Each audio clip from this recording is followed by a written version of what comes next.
ชื่อมันจะมือเนาะคือต่อมันจะจับก็สึกนี่หักกระมัดเลยมัดในเราได้ทุกคนวายมันตุกออกได้ทุกคน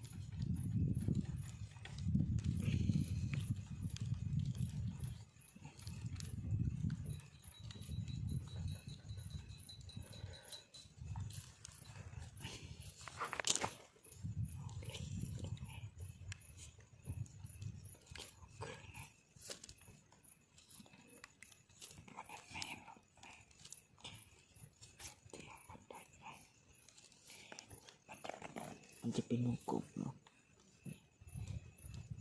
มันจะเป็นวงกลมเนาะ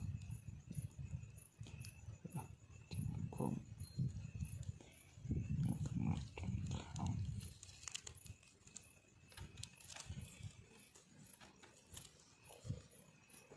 นี่นะวงกลมดีนะ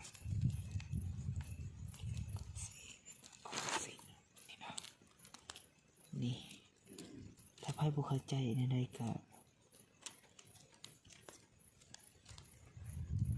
คอมเมนต์ทางไหนเนาะ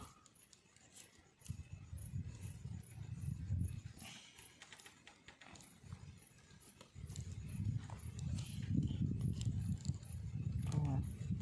เขาที่มีแต่ตอบนะมันจะเห็นดีกว่าเสียงนี้มันจะมาเรียน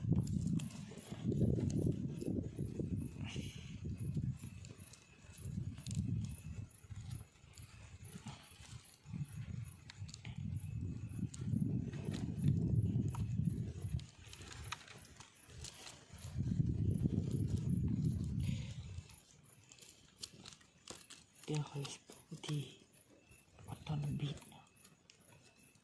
ตัวเห็ดแนวไหนแน่เนาะตัวบิด